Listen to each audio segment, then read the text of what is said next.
Welcome to the February 27, 2019 Board of Education meeting. The board has been in executive session since 5:30 to discuss individual personnel matters, a contractual matter, and tenure recommendations. And can we stand for the Pledge of Allegiance?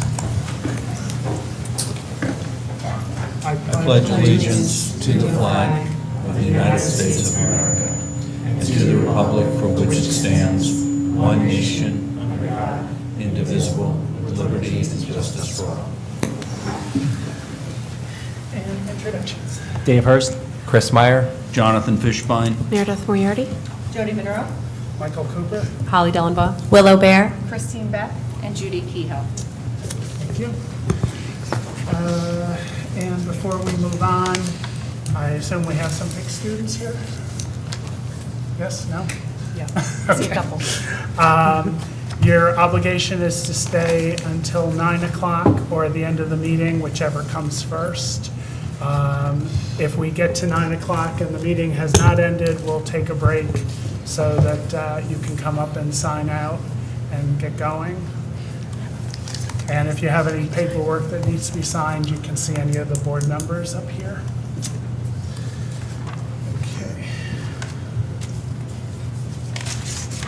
First up is approval of the minutes of the February 6, 2019 regular board meeting. So moved. Second. Any discussion? All in favor? Aye. Any opposed? Any abstentions? That passes. Do we have anyone here from the Student Senate? You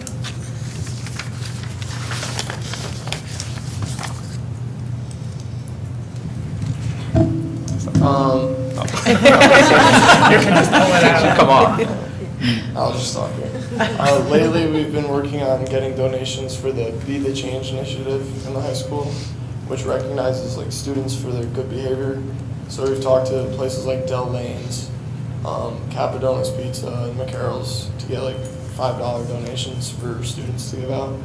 And we've also gotten donations from the middle school for the backpack program. So we still have to sort through those in the backpack program. And that's basically where we're at so far. Any questions? Thank you. Thank you. Superintendent's report. Sure, thank you. Following one of our, I don't know if it was our last meeting or the meeting prior, we talked about what do we do when students are in the pool area and we have an evacuation. So Mr. Nolte did purchase emergency blankets for students who might be in the high school or middle school pools in the event of an evacuation during the day. And they're going to be marked in the coaches or the office area near the pool for use should there be an emergency. So hopefully that will help.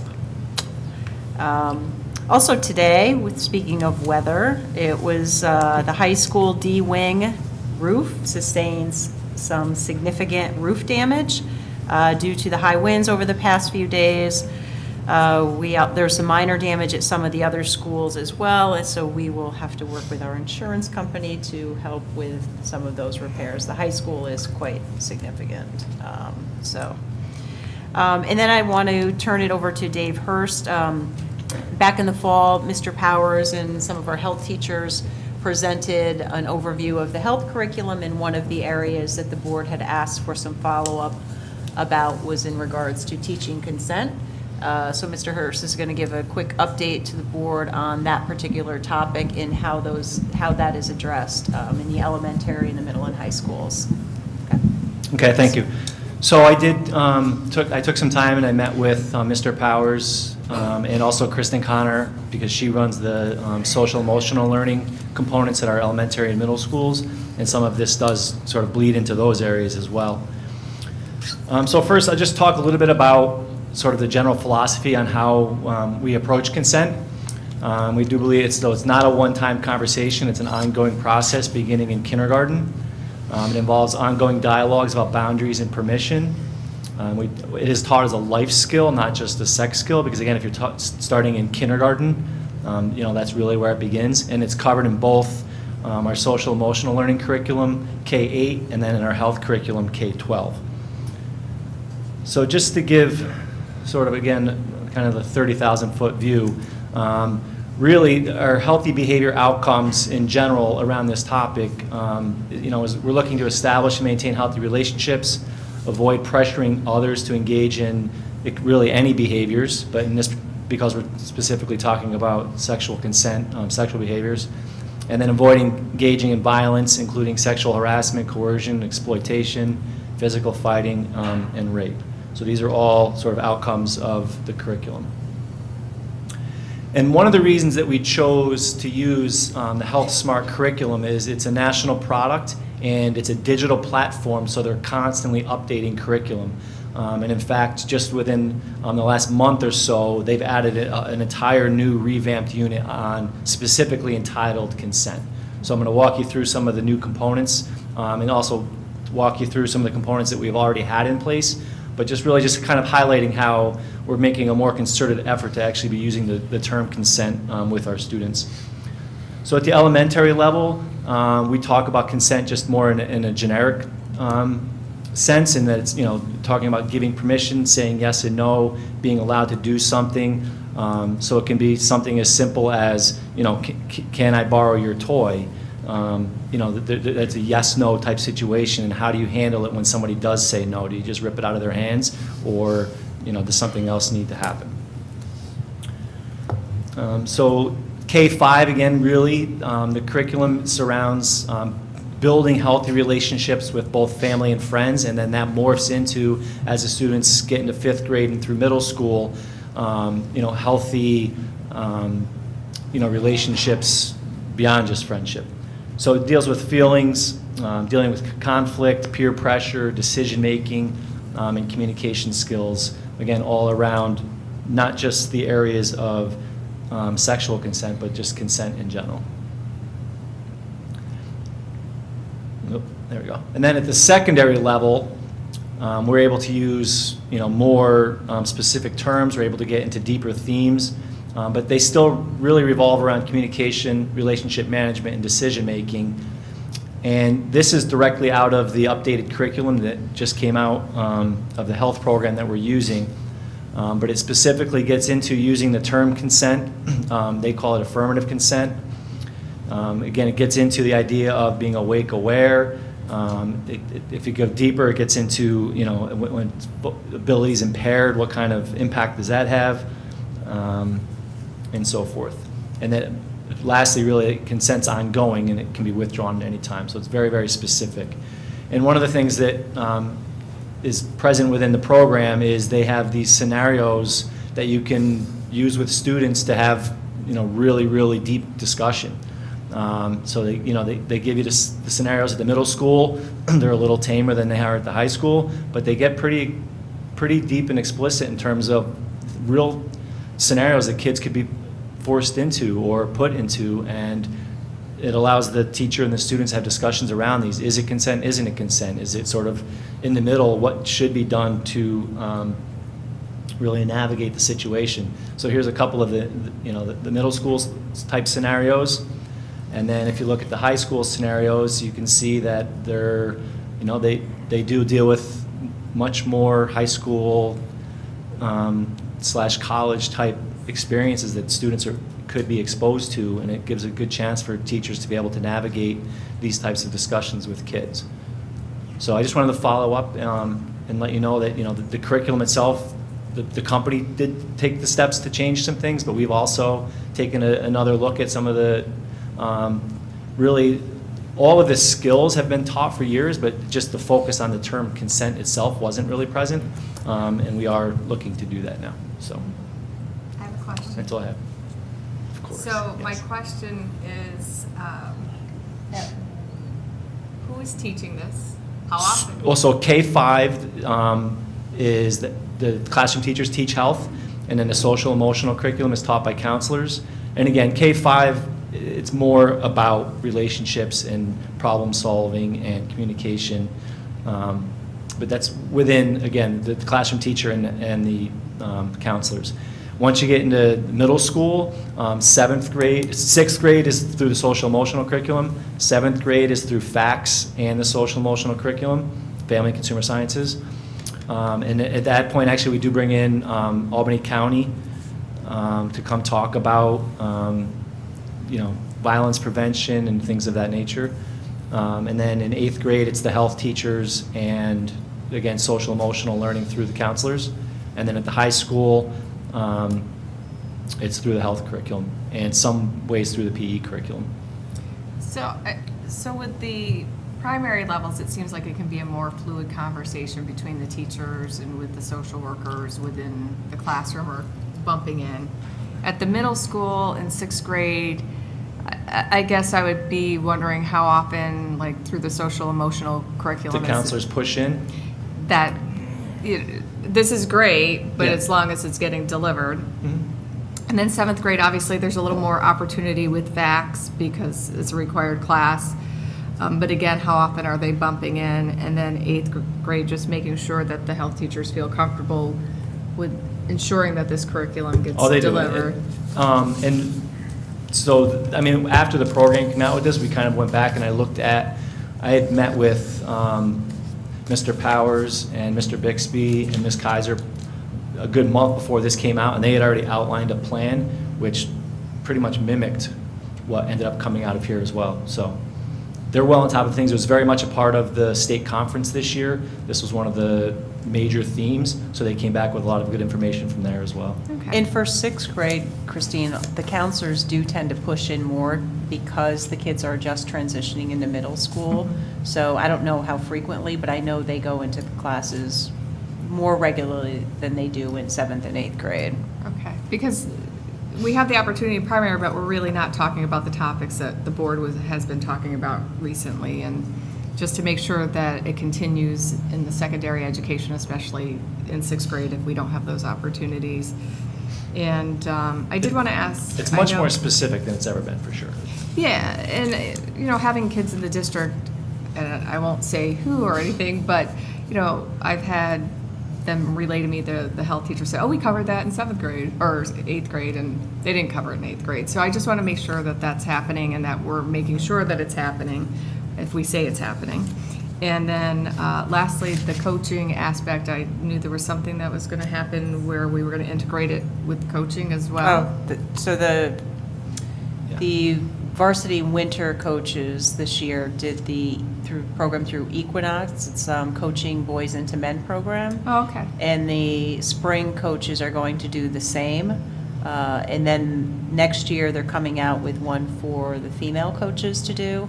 The goal is eventually to have all of the coaches do the work with the athletes, and then the varsity athletes would then do work with some of the younger athletes, modified and JV. So I actually observed a lesson that one of the coaches was doing this winter. It was actually very good. I think it was all boys. I think they were a little uncomfortable I was there.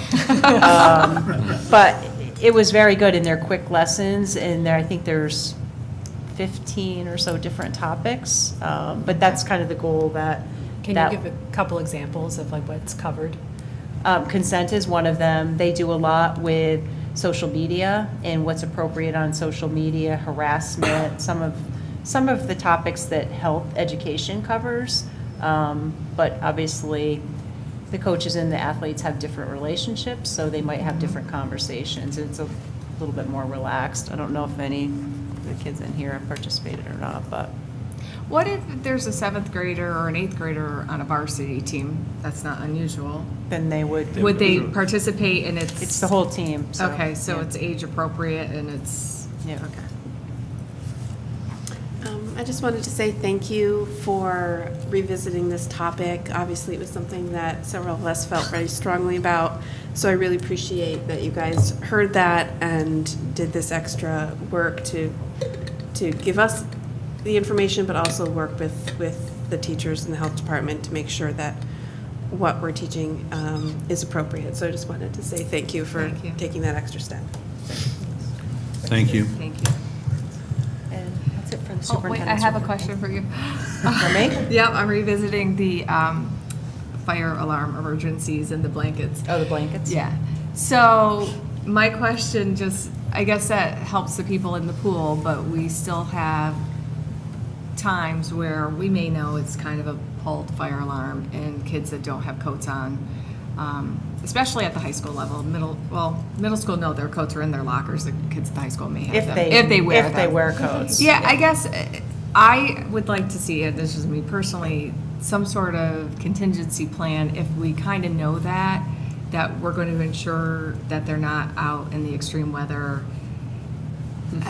We have to address it in some way because, I mean, it only takes 5 or 10 minutes in extreme weather for somebody to lose a finger.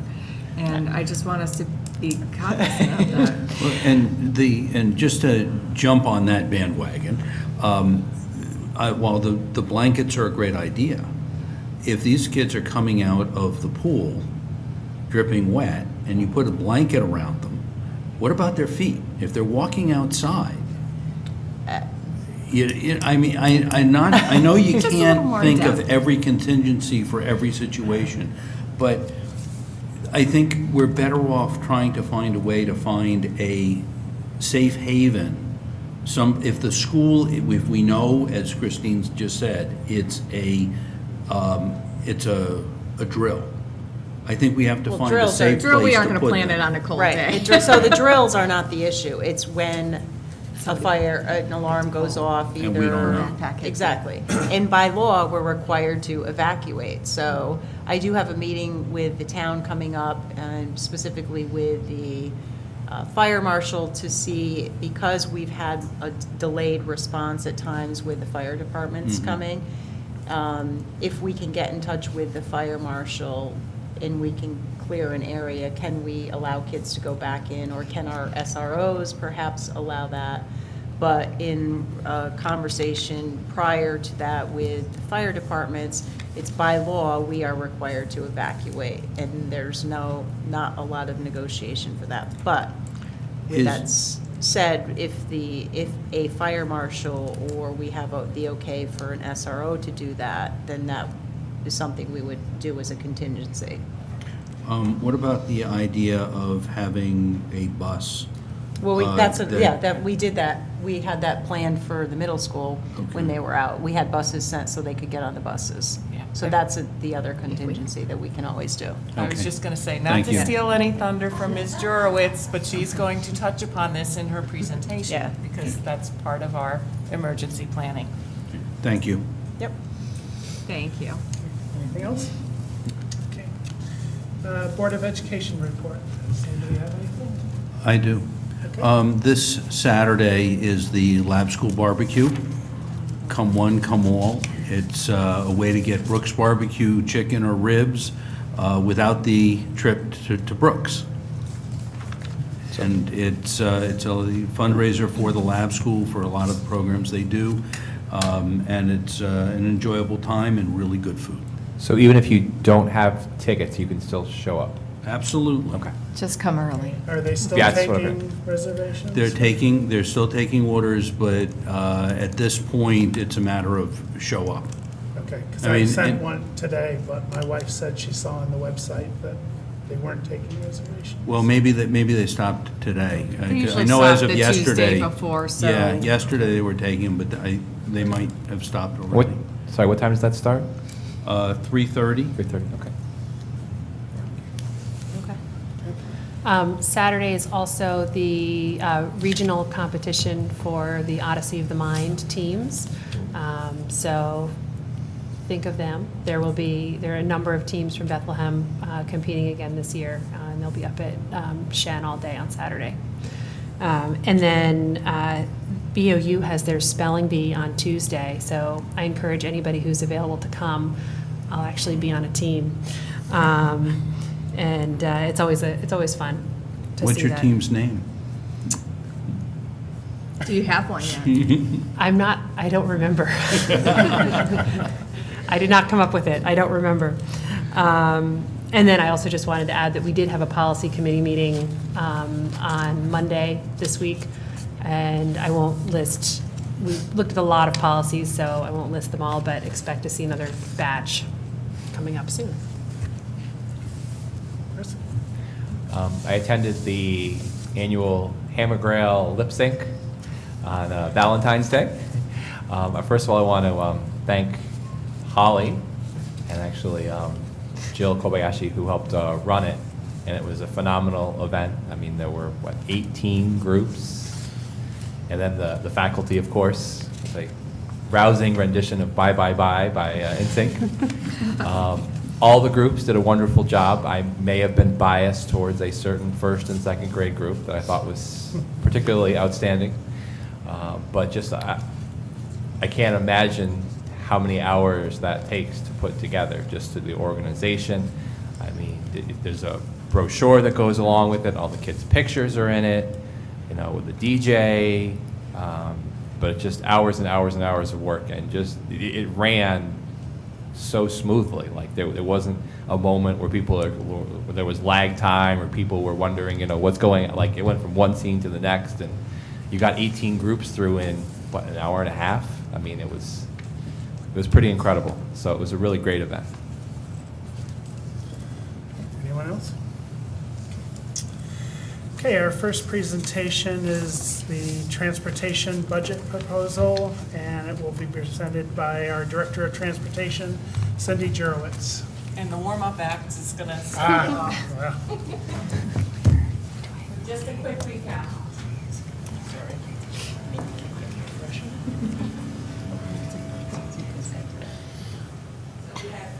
The baseline budget. We also, at the last meeting, if you recall, we had our State of the Schools, and we indicated that we would be unveiling the newest set of missions and core values for the district. So here it is, live. I think it looks terrific. We presented a baseline budget of $100.9 million. This assumes all programs continue as they have in the past. We did cover the administrative fringe benefits and debt service in the first meeting, and tonight will be transportation and technology.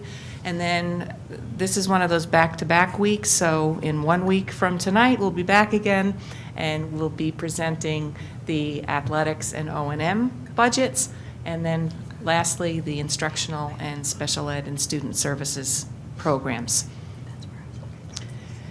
Our revenues are at $99.4 million. That, of course, has not assumed any increase in the school taxes to date. State aid and our other revenue sources are virtually flat with the prior years, some slight upticks.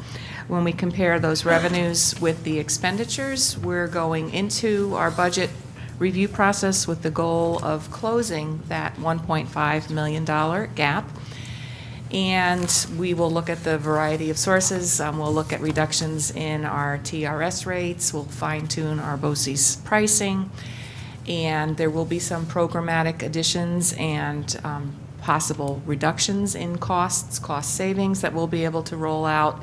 And we'll have some retirements that we'll be able to put some cost savings into the baseline budget.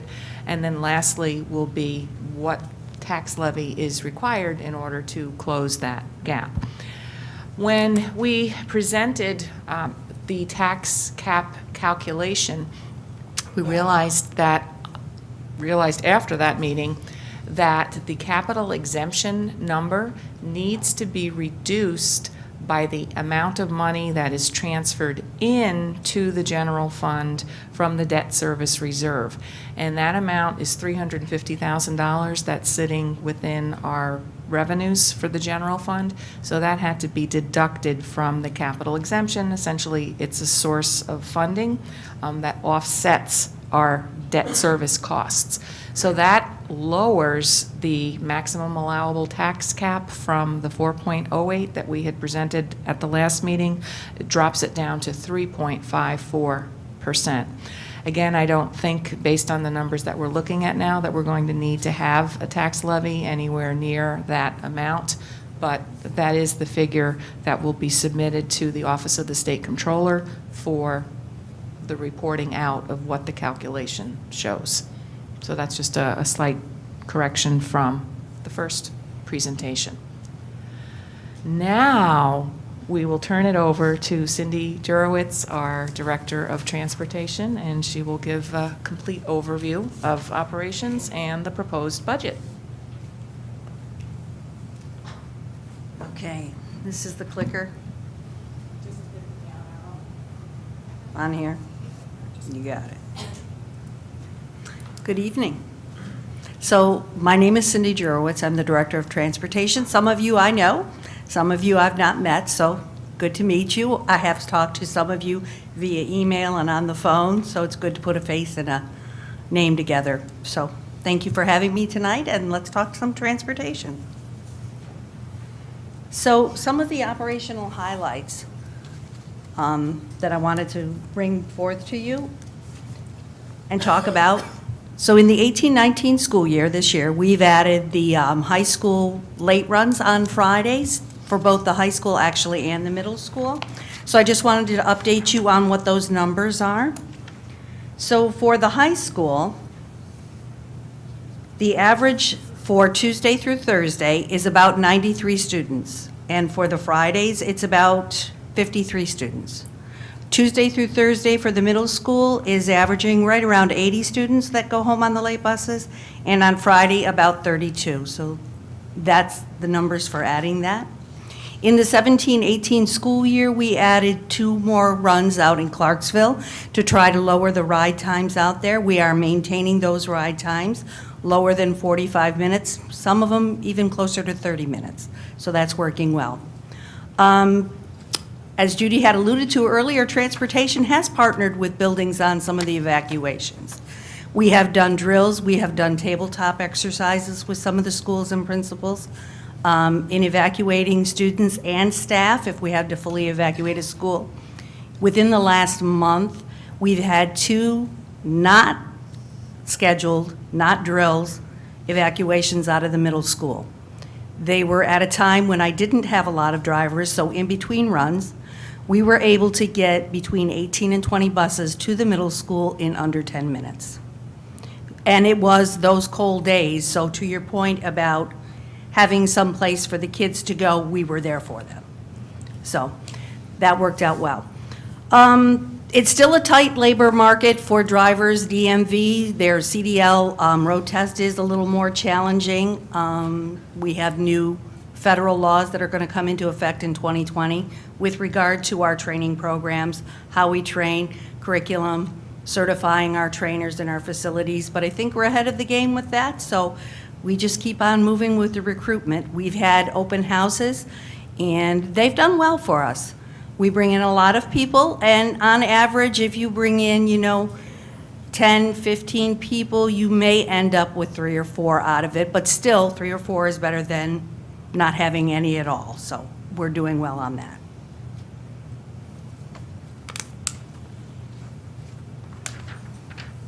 So if we look at the transportation budget overview, you can see that the salaries for the up-and-coming school year are down a little bit. Even though we're not really changing much in how many folks we have, or at least we don't think so at this point, we've had a lot of folks that have retired this year, and so next year we'll be starting off other folks at a lower rate of pay, so that's where the difference comes in there. The equipment is staying about the same. We've budgeted the same for the fuel. Bus parts is about the same, insurance.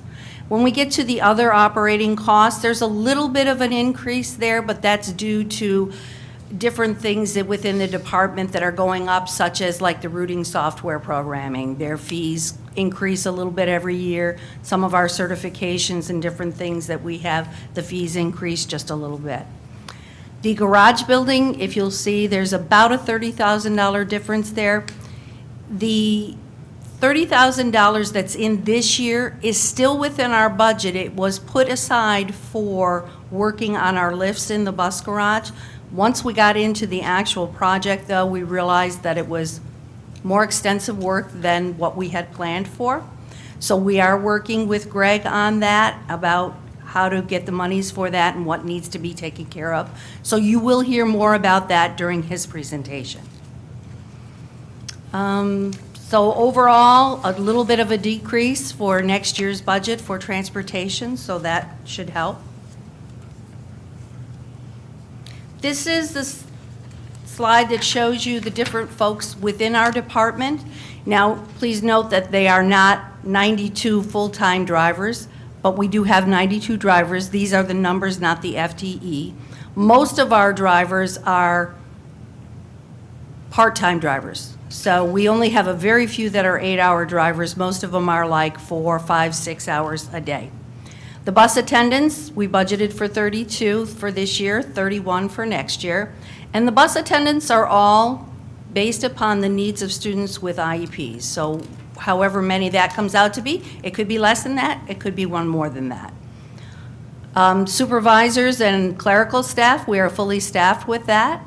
We have 4 supervisors and 1 clerical staff, 2 dispatchers and 1 trainer. You can see that the substitute line has stayed the same. If you look at the next line where it talks about extra hours and overtime, please note that of that 453,000, only about 25% of that is actual overtime rates.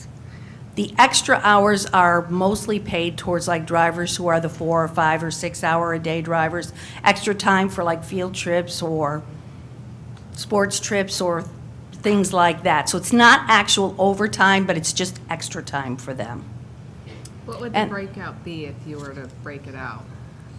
Overtime versus extra time, if you were to break it out? So I would say about the overtime, the actual overtime rate is only about like 25%. Okay. And some of that is for things, dare I say, like snow removal. Which will be happening at 4 a.m. tomorrow. For sure, for sure. Then there's the the health insurance and the buyouts for this year and for next year. Overall, let me see here. Overall, there's a slight decrease in the budget.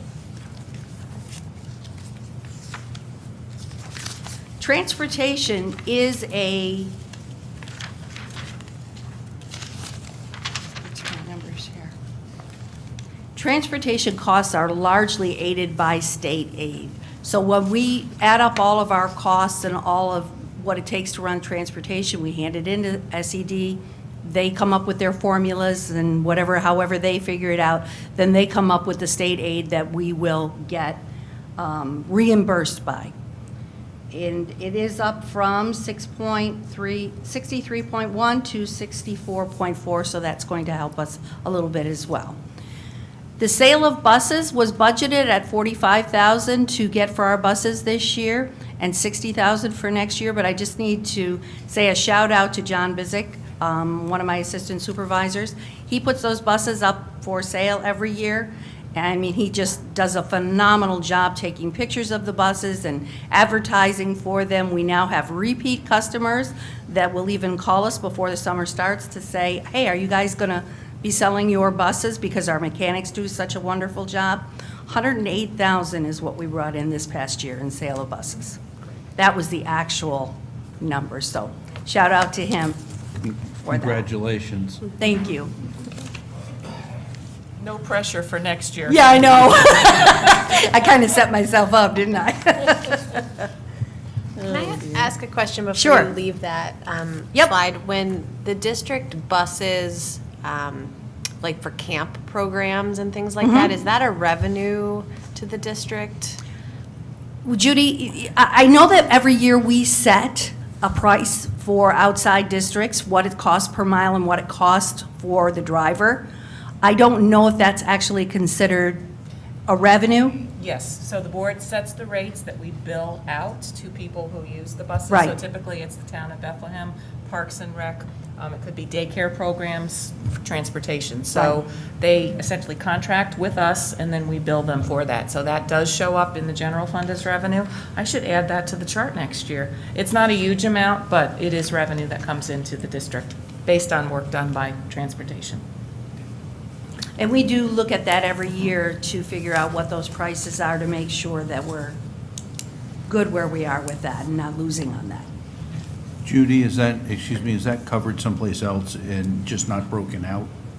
It's in the miscellaneous revenue, so there Okay. is a line for field trip revenue within the general fund, but we don't, it's relatively small, so we don't give it a shout-out moment till next year when I put it in the chart.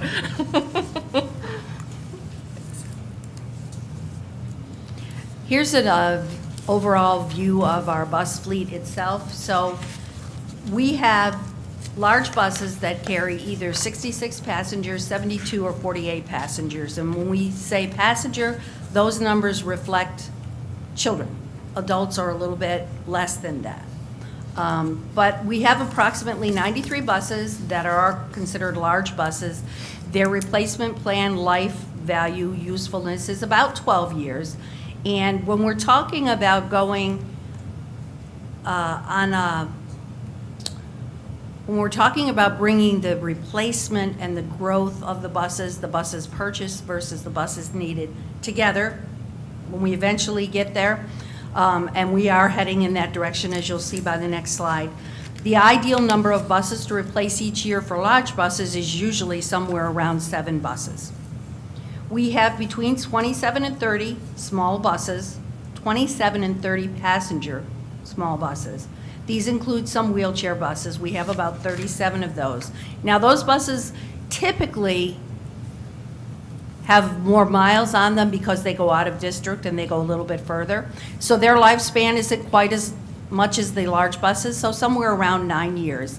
And between those and the 3 Suburbans that we have, which are 8-passenger buses,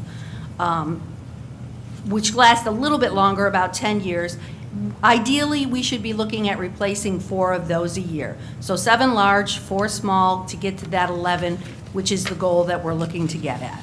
That's the ideal number. You're going to see in a few slides that that's turned around a little bit this year, but I'll explain why as we get there.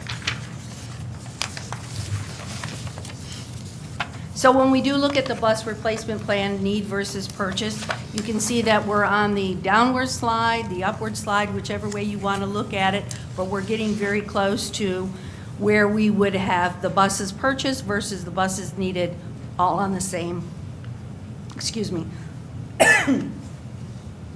being both same and level. And we hope to do that about 2022-23 school year.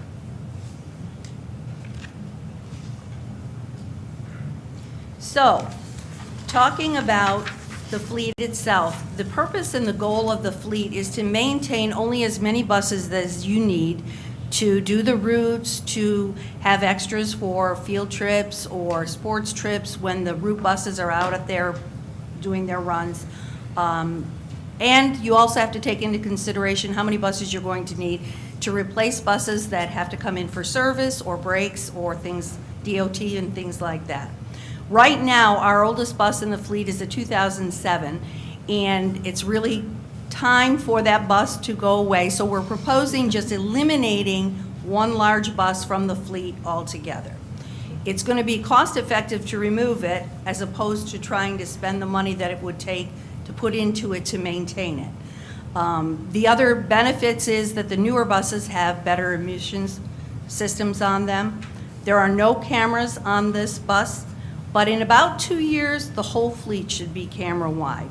We've been slowly working towards that. All the new buses have updated technology. They're GPS ready. We'll be talking about that in future years too, I'm sure. And as I said before, this is the oldest bus in the fleet. So we're just proposing to reduce the fleet by 1 large bus. Then for the bus replacement, we're looking at 4 large buses. Average age is about 12 years, and their average miles is about 73,000. We're looking at 4 large, but 10 30-passenger buses whose average years are about 10 years, and they're up at about 100,000 miles. Now, this is a bit reversed than what you saw earlier about typically what we would normally be looking for, large versus small. But 10 years ago, there were this many, actually even more than this, bought of small buses. So it's just when this comes through the cycle that they need to be replaced, and that's why the difference in those numbers. And if I could just to give you a little update on the department as well, and I should have said this at the very beginning when we were talking about recruitment and open house. Kristen Hunter is our new 19A trainer. She had really large shoes to fill when Kevin Williams left. He was so organized, knew everything. It has been almost seamless, and she's done a fabulous job. Vince Catalfamo has been with us now just a little over a year. He's our assistant supervisor.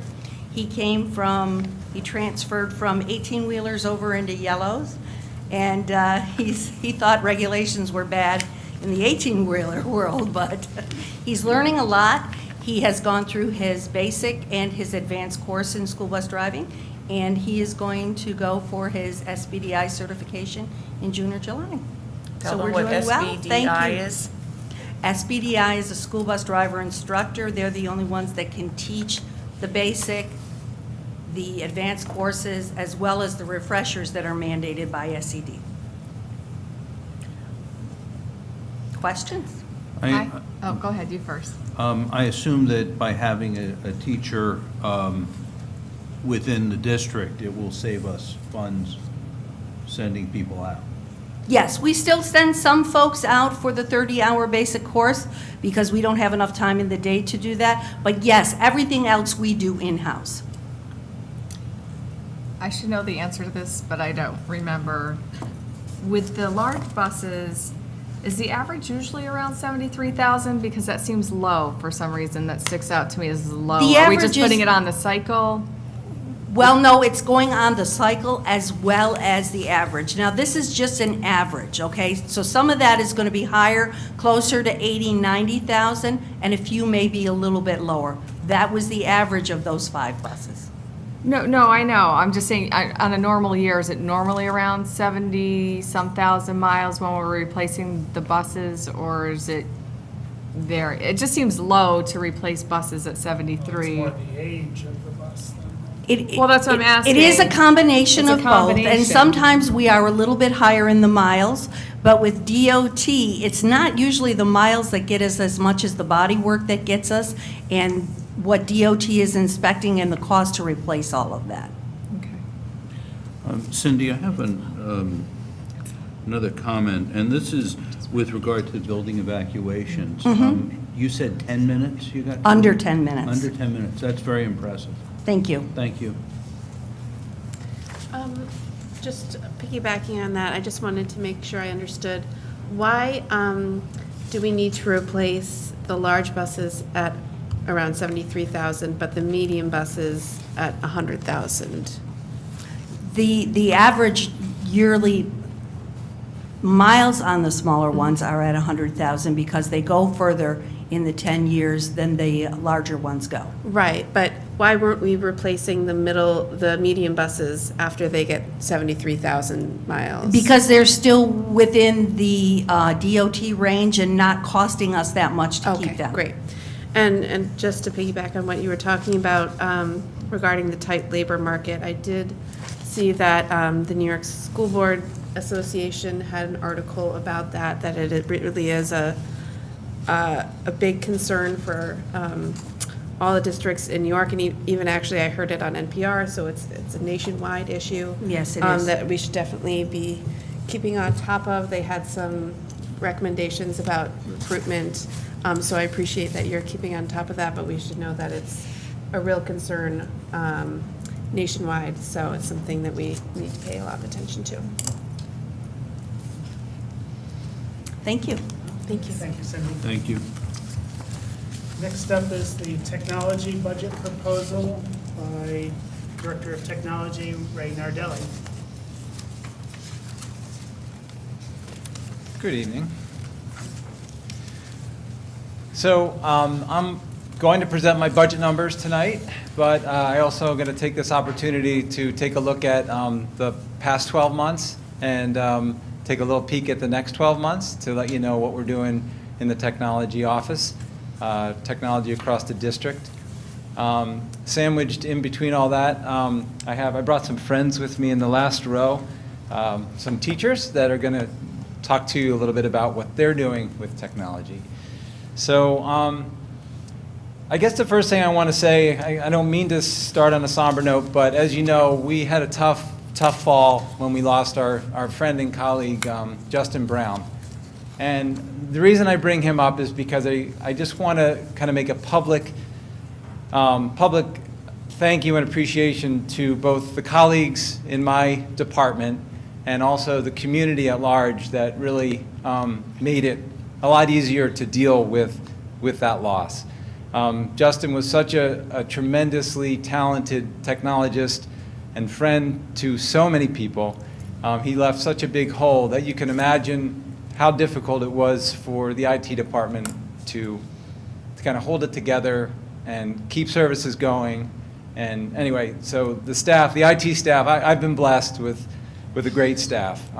And we were able to, I think, pretty much stay the course without a whole lot of time lost. So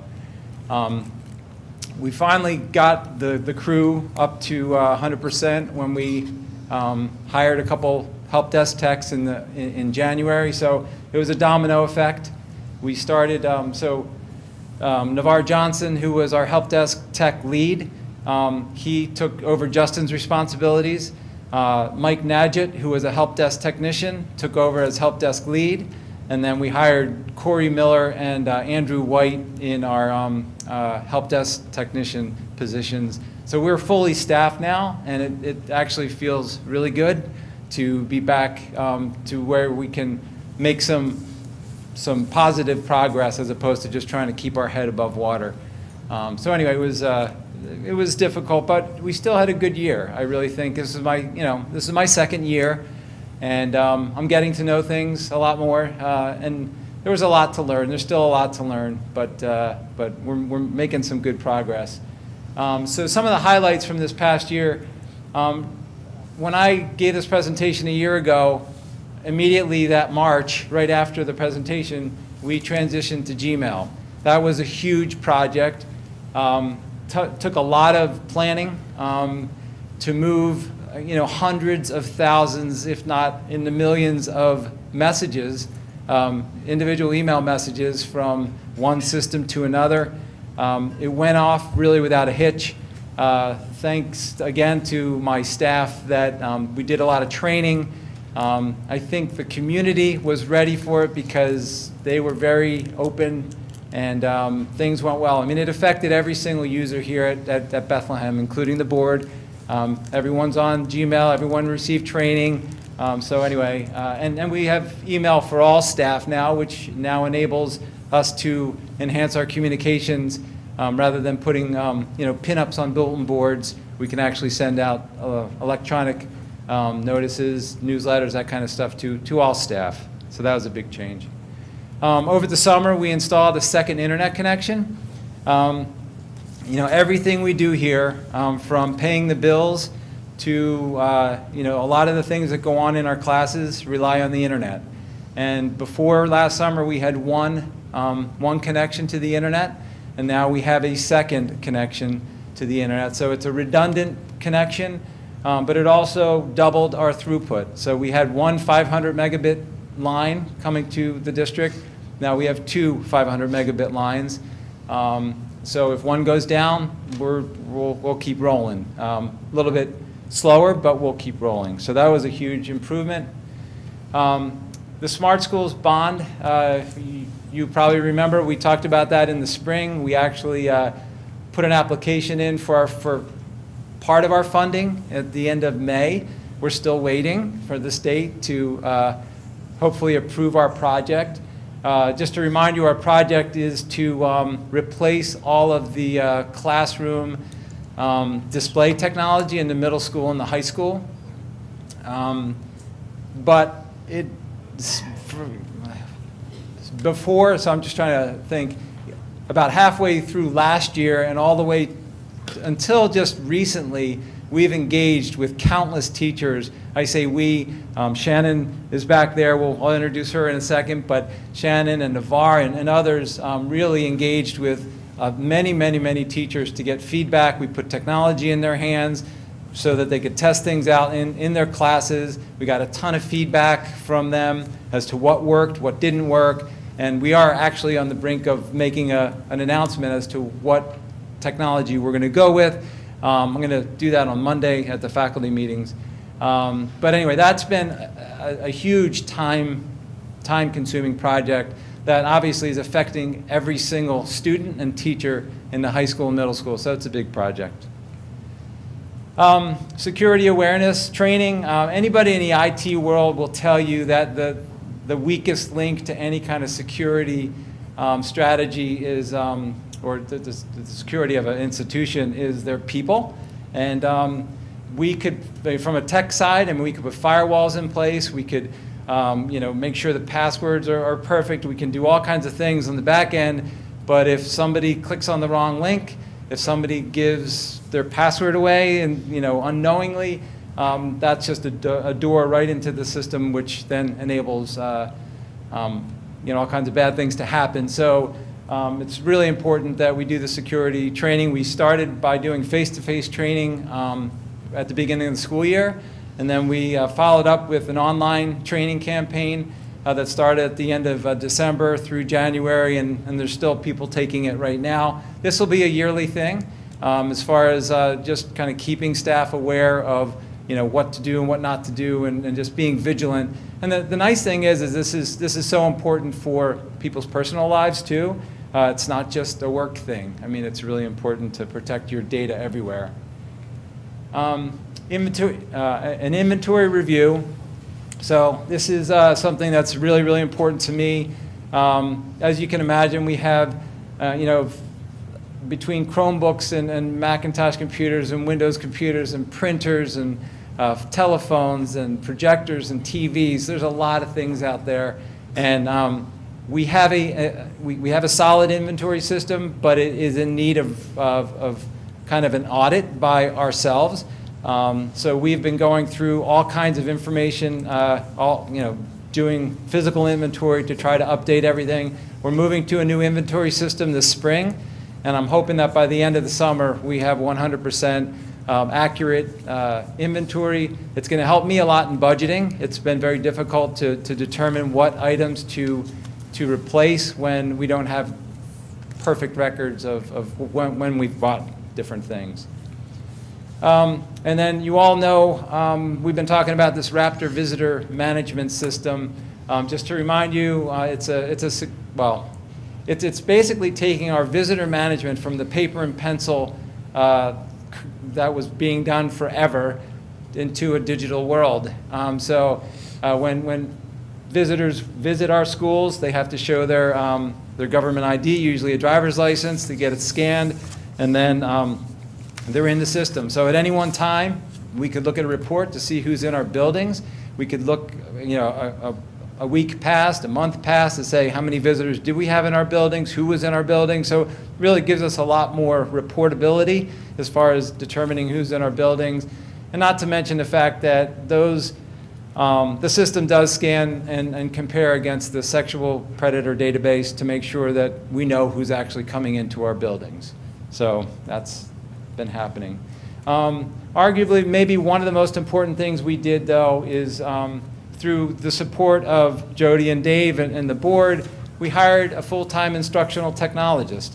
So our technology support structure is, right now we have a full-time instructional technologist, and we have 3 middle school tech coaches and 4 high school tech coaches.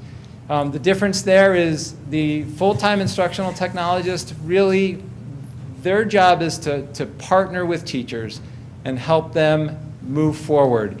All of our teachers are content experts. They know they know their content area well. Some of them are good with technology, and some of them aren't.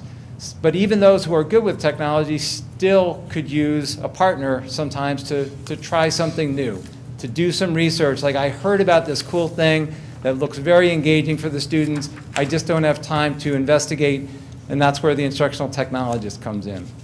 The high school tech coaches, the middle school tech coaches, they're more about the day-to-day chance interactions between teachers. Their colleagues, they all know that they're tech coaches, so they'll ask them little questions here and there throughout the day as things go on. So that's the difference between instructional technologists and the tech coaches. So now, well, I'm gonna invite, why don't you come on up and I'll introduce you. But, so like I say, it's a lot about partnerships, and what you're gonna hear tonight is 2 examples of partnerships that have taken place both in the middle school and the high school. So Shannon Lundgren is one of our teachers. She's on this is a 2-year position. So she was released from her teaching for 2 years to to be instructional technologist.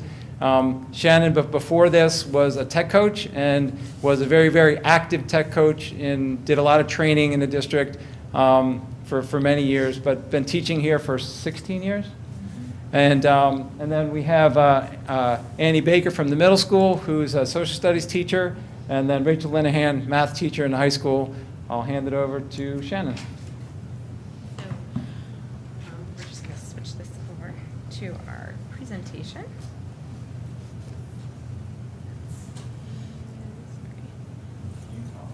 All right, I'll let you do it. Max are foreign. Thank you so much for having us Oh, you know what? tonight. Here you go. Oh, Here. I can even project. Oh, goody, thanks. Thank you so much for having us tonight. We're really excited to share with you our experiences that we have been working on together this year. Rachel and I have worked together for several years, back to when she was a student teacher here at Bethlehem. And Annie and I have been on the same team, oh my gosh, forever. So we partnered in different ways in my new role as the instructional technology specialist, and each of us have a very different way of interacting. It's about building relationships with the teachers, and that is one of the main focuses. Technology is great, but the relationships with people is really where it begins and ends. So I'm going to hand it over to Annie so that we can hear about Annie's experience in our partnership. So. Okay. So I teach 8th grade social studies. I'm sorry to interrupt, but I want to thank Annie for, the weather's not great. She lives in Clifton Park. She had to go home to take care of her children, and she braved this weather to come back to be here. She was so organized, she created a video in case she couldn't make it. So I'm glad Annie's here. So Real thing. Make sure that we all know. Thank you. Do you want to sleep in the nurse's office tonight? I was thinking I should have planned on staying the night instead of, so I'm going to get to those in a minute. Don't you just want to look at them? That's my second point that I'm going to make. So I teach in the Patroon House, and I teach 8th grade social studies, which is American history, post-Civil War, to modern times. And I've worked with Shannon many, many, many times this year, but I want to highlight two instances that I think showcase her strengths and the need for this position. So the first is the beginning of the year. I was all jazzed up because I had Shannon available to me. She had an open slot. I hurried up to her, and I brought her my lesson. I went over it. I was really excited. It's something I've used before to introduce industrialization, and I was hoping she could give me kind of a new techie look at it. And she patiently listened to me say, how about this and how about that, or here's one idea I have. And she shut me down. She said, it's a really good lesson. Technology's going to get in the way, Annie. And I thought that was very brave of her, because I think as teachers, as much as we love technology, we are also aware of screen time and how sometimes technology can get in the way. So it's probably something you weren't expecting me to say. But it was important for me to hear and for me to be reminded that tech has its place, and I think Shannon knows that place, and sometimes we need a reminder of that. So the second time was very recent. We wrapped this up right before February break. This one is about the 1920s, and my students had to create a magazine cover about the 1920s. So they had to have an image, some catchy phrases, a catchy title. They had to use slang. And I was concerned that 8th graders in this age of seeing a million images a day, they would create a collage for me, but not a magazine cover. So that was the challenge. That's where I needed Shannon. So I went to Shannon. I said, here's my idea. And here's my concern. I need your advice about what program to use. So we talked through different programs for the kids to use. And she said, you know what, this is a great opportunity. Why don't I come in and talk about visual literacy? And I said, okay, sure, come on in. And it was awesome. She came in, she led a really engaging lesson. She discussed the impact of font and color, how to choose images, how to think about layout. She even researched 1920s fonts and made matches with what's available in Google. The kids loved that. The impact, I feel like it went beyond a fun, interactive lesson to something that was incredibly impactful on their ability to produce a really authentic project. Shannon's presentation helped them see a connection between the visual arts and social studies, and that's not one that they often make.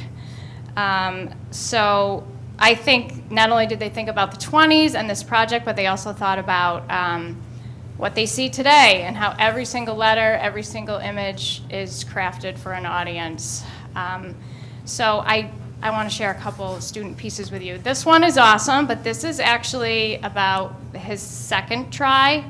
His original try was this layout and similar text. After hearing Shannon's presentation, he switched the colors to a greedy green, as Shannon put it, and kind of a scary red, and that made a really big difference. But then he thought and thought and thought some more about what she said about cropping photos, and he made this change to show his hands.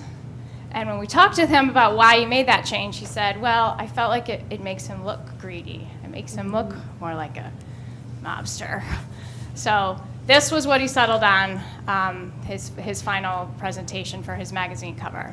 So he definitely took to heart what you said, Shannon. All right. This student is a very good artist, and this is so the first one was done in Google Slides. Some kids used Google Draw. This student used Squid. So he was able to hand draw some art to capture the 1920s controversy related to the Scopes monkey trial. He created his own font in keeping with what Shannon had showed them in class. And then my last one, this young lady took a really long time to find her image, but when she found it, that was the one she had her heart set on. She really wanted to draw the reader in. She used a feminine font color to capture the decade of the woman that was the 1920s. And she did a great job with the catchy phrases, but simple text to surround it to capture the 20s. So I'd love to answer any questions, but I'm super proud of the work that the kids got to do thanks to Shannon. Rachel, yeah, I'll talk for a second.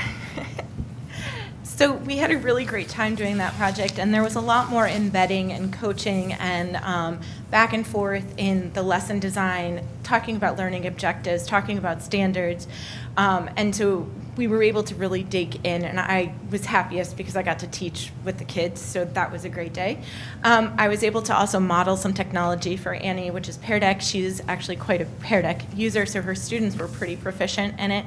But we took what could have been a boring lesson, and we got the kids engaged, and we got them talking about fonts and colors and what do those things mean, because we want to ask our students to look at every piece of digital media and think about what is the message that we're sending. So we worked really hard on that. Rachel's role has been a little bit different, and the way that we've worked together has been different because she's a tech coach. And so we started out at the high school talking to our supervisors, and we went to a supervisors meeting. Laurel Jones, who's the elementary instructional tech person, we went to a supervisors meeting and we did a demo slam. And a demo slam is about a 30-second per app description of what the app can do in the classroom. And so we took it to the supervisors and they said, wow, this is really cool. Can you make a video of this?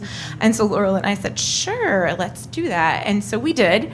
And we made a video focusing specifically on formative assessment because the demo slam really covered a lot of different things. But after talking to our supervisors, they said, let's really hone in on one thing. And we said, formative assessment all the way because it's so impactful. It's got the biggest impact on student learning. Let's look at that. And so then we brought it to the faculty meeting. They met at the high school in small department groups, and then they did some pretty fabulous things. And I'm going to let Rachel talk about that. Hi, I'm Rachel Linehan. I teach here at the high school, obviously math. And as a tech coach, I've been working with Shannon now for 2 years as a tech coach, but prior to that, she was at Everything Google Everywhere. So she has always been kind of a rock star on like the research aspect and learning about all these apps and all these devices and everything that you can bring into your classroom and really researching how to use it, going above and beyond instead of just saying, I know what the name of that product is and I know what you could use it for, but she has actually examples to bring into the classroom. She hasn't been a thorn in my side, but she's been really kind of poking me all year long to get into the math department because she's not a math person. She's in the languages, so she's like, I need your help to get in and actually do something productive with them. So when we as a department sat down and discussed the video that Shannon and Laurel made at our meeting, just listening to the feedback and really what our department wants, and that's obviously numbers. We like things that have statistics with it and things that we can understand, numerical language.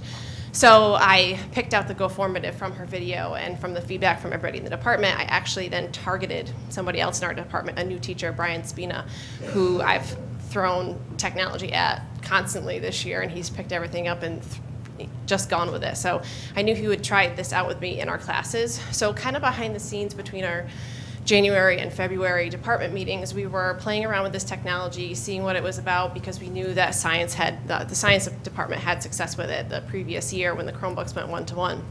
So all it is a application that we can use with our Google accounts very, very easily. Google Classroom users, it's even easier for us to get on and get our classes synced, and you can send out an online assessment. And it could be multiple choice, it could be true, false, or it could be where students actually write on their Chromebooks, the touch screens, and they can send us back actual written out examples. So I tested it out with one of my computer science classes. There's a screenshot above of what I showed our department when we presented it.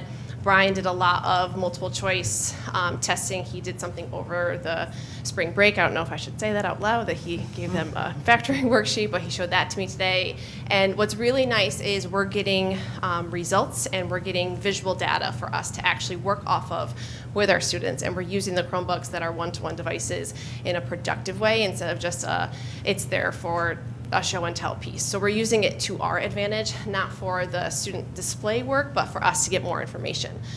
So we did about, I would say, 1.5 to 2 weeks between the January, February departments where we were working on our prep periods, Brian and I together, but the really hard part is when we find something in the product that is not gonna work perfect for our math curriculum or what we're trying to implement in our subject area, Shannon's the one that can call up the product developers and say, this isn't working, my teachers have tried it, fix this, let's get this rolling, what can we do here, this is what we want to do. So she was on the phone after school, on our teaching periods, emailing us back and forth, and we were actually able to get a few really strong demo pieces to then go back to our department. So we presented it in February.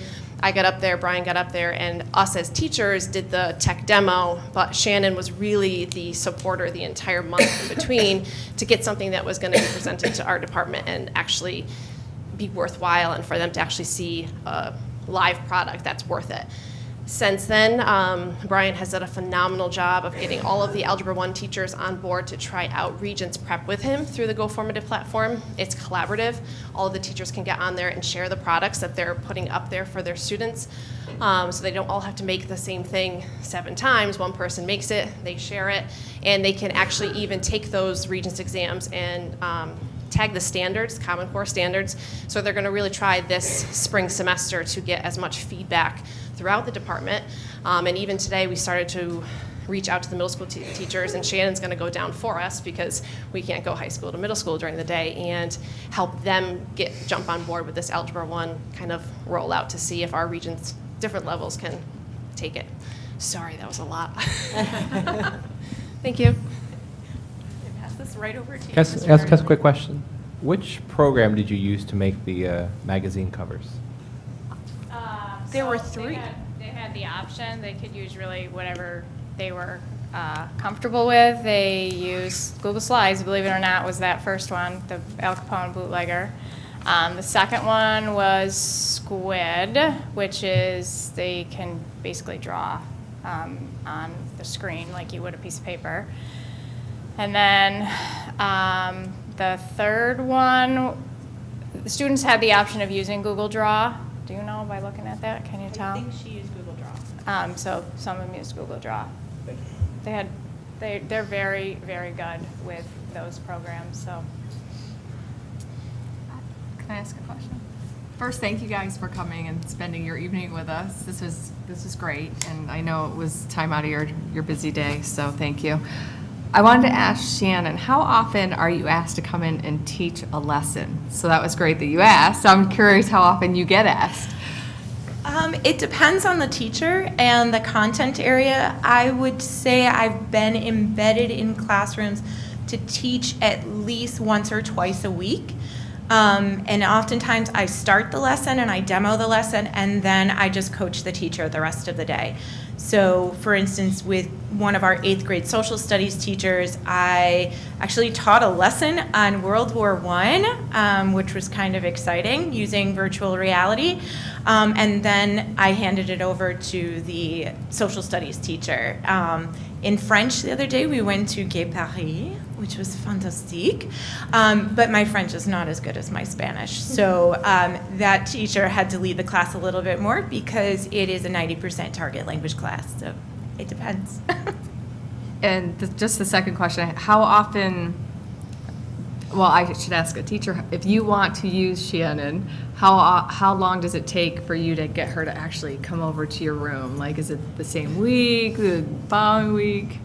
I can usually get in the same week. Okay, excellent. I reach out to her for feedback, and if she doesn't have the answer right away, it's by the end of the day she's got some type of solution or progress for it. And with our project the past couple of months, she's been very quick on getting something for us. And I think the Regents is a great idea. Awesome. Thank you. Anyone else? Thank you. Thanks, Get home guys. safely. You can go. So I do want to say, I sat in, and it was just kind of lucky that I sat in, and I watched Shannon teach this course. It was just kind of ironic that this is the one that was chosen, but I kid you not, watching Shannon teach this course, or this class, she had the kids so engaged. These are middle school kids. To me, like, this could have been a very boring lecture. But she used this thing called Pear Deck. It's just, such a silly name. But basically what it is, all the kids have their Chromebooks open, and the kids, so as she's doing her presentation, they're seeing the presentation on their Chromebooks. And throughout that presentation, there's questions. So they have to do free response. They have to, choose things in this presentation. So it's very interactive. Even though it's just this lesson, they're all expected to take part. And I just think, I've always thought that those types of things in a classroom are a great way to keep kids involved. So anyway, it's been great. I have to say, Shannon is from the middle school, so her connections at the middle school, she is super, super, super, super busy at the middle school. High school, she's making inroads, and through relation or partnerships with people like Rachel, who, as a tech coach, she's starting to make connections, and through the departments, we're making those connections. Sorry, I know I'm going long here. I'm going to be quick. Promise. All right, so.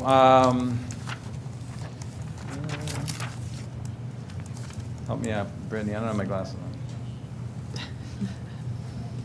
Okay. So looking forward to this next year. I talked about most of these, but we're going to be upgrading all the middle school and high school display systems, which is huge. I think, and then there's going to be professional development surrounding all that. So not just putting these devices in the classroom, these touch-enabled devices, but also providing the professional development. Again, Shannon's been huge in this department to help really kind of try to find the best solutions that we can. So that's going to be exciting. There's some elementary classroom display systems that need to be upgraded too, but they've been upgraded more recently. So that's going to really just require some, a case-by-case situation to find out like which ones really need to be upgraded now, and potentially what's the plan for long-term replacement. We're gonna hire an external company to do an IT audit. And I say IT audit, it's more of a technology audit across the district. So it's not just looking at the IT office, it's more like looking at our organization, how we handle data, where we put our data, from servers to the cloud to thumb drives to permissions to passwords to all those kind of things. So an external company is going to come. We're going to get several to give us a quote, and we'll end up. The end result there will be a roadmap to increase our security strategy. And right along with that, there's something called Education Law 2D, Ed Law 2D it's called, and this is where it's a big, the state is requiring all schools to really tighten the handle on student data. It's so easy for a teacher to go online and find a cool program and get their kids to sign up for it because they want to utilize it, but the teachers have no idea what those companies are doing with that data. The state realizes that, we all realize it, so this is something that the state is actually putting some controls in, and we're going to have to be following this, and this is going to be a big effort in the next year. We're going to get a new help desk presence. As you know, this space is all going to be renovated. The help desk isn't going to be there anymore. That's going to be, I think, a maker space, maybe, I think. The help desk is going to be over here, open to the lobby, so the kids can get to it easier. We'll have a more prominent presence, so that's kind of cool. We're going to complete our IT inventory review, and we're going to put that Raptor visitor management system in the last 4 schools by the end of the spring. Okay, now this is what Judy likes. To the numbers. I'm going to be quick with the numbers. So this was the baseline budget that we came up with back in late December. Through my numbers and through the business office, they pull all their numbers together, and this is what we came up with. There's going to be an increase of about $87,000, but since the end of December, Judy and I have worked together and looked at some different initiatives that we had, and we talked about maybe different ways to configure this budget. So this is just a snapshot. I'm going to move on to the next lines here. So our salaries, interestingly enough, I had to give up a position to get Shannon. Because there was no funding, I had actually put this in as an ask for an instructional technology last year, and it got cut. A technologist, but it got cut. So, after some thought, I said, okay, if I give up one of my positions, because I thought that this was the most important position that we could use. So Shannon's position actually comes out of the instructional program. So Dave will talk about that in a couple of weeks, but in order to get Shannon, free her up, they had to hire, a substitute or a replacement teacher for 2 years while she's doing this instructional technology. Hopefully that'll continue. We'll hire another teacher after Shannon's 2 years, and so on and so forth. So this is actually just a budget shift from the IT budget to the instructional program. Everything else remains the same there. Just like with the transportation technology, has the state aid coming back to us, and then so with the hardware and software numbers, those are based on enrollment numbers, and then the BOCES aid, as you've heard many times in the past, we get approximately 60% back from anything we purchase through BOCES. So when at all possible, especially our big purchases, I usually make those purchases through BOCES so that we get that aid back. This coming year, it's about $937,000, and that's actually about 40% of our budget. So we get about 40% of our budget back in state aid. And then down in the yellow at the bottom, as you know, as I mentioned before, we have the Smart Schools dollars, $2 million that is really just for the taking, as long as we have a plan and we put it forward. So all that classroom technology is going to be paid for from those funding. Doesn't have to come out of our operating budget at all. So this was the period of January and February, and Judy and I working together, and these are the differences from that baseline budget to now. So we looked at our equipment lines, and for example, now that we're all in on these Chromebooks, we have Chromebooks from grade 2 all the way through 12, and they have a useful life of about 4 years. So every year, I'm going to have to replace Chromebooks to keep things fresh. So I've worked out a schedule that every year we're replacing 3 classes worth of Chromebooks. And a class is anywhere from 300 to 400 kids, so that's anywhere from 900 to 1,200 Chromebooks per year. So that comes out of my equipment line, and we can either buy those outright with cash, or Judy and I went back and forth and talked to different people, and in this case, we decided to get a installment purchase or a loan through BOCES, so this will all be aidable.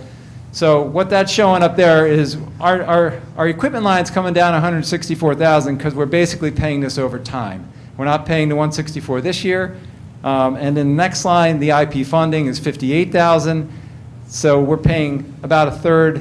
It's because it's a 3-year loan, so it's about a third of our equipment costs. Instead of all coming out of this year's budget, we're going to spread it over the next 3 years. The next line down, adjusting BOCES pricing estimates. BOCES, we come up with estimates in December, but then BOCES actually comes out with their real numbers, and then we can kind of sharpen the pencil and figure out exactly what we need to spend. We are going to do away with a program called Link It, which was a part of my budget, and that amounts to about half of that $30,000. So anyway, from the baseline budget to now, it's about $136,000 reduction, and this is the final slide. So column number 1 is my last year's budget, or this year's budget. Column number 2 was the baseline. Column number 3 was after we went back and forth and kind of sharpened the pencil. That's where we are. So in the end, we actually have a decrease of $48,667. It's a lot. Sorry about that. So I can take questions.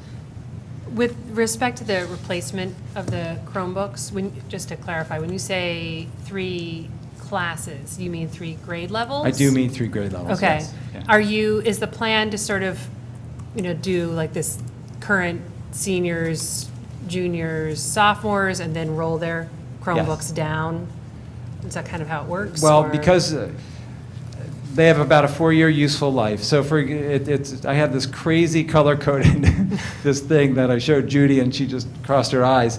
But basically, every year the all incoming 9th graders get a new Chromebook. Okay. All incoming 5th graders get a new Chromebook. And then from there, like, 6th graders. it kind of goes back and forth, but it's actually quite complicated, and Okay. I'm proud of it. Okay. Because it was just to make sure that every 4 years,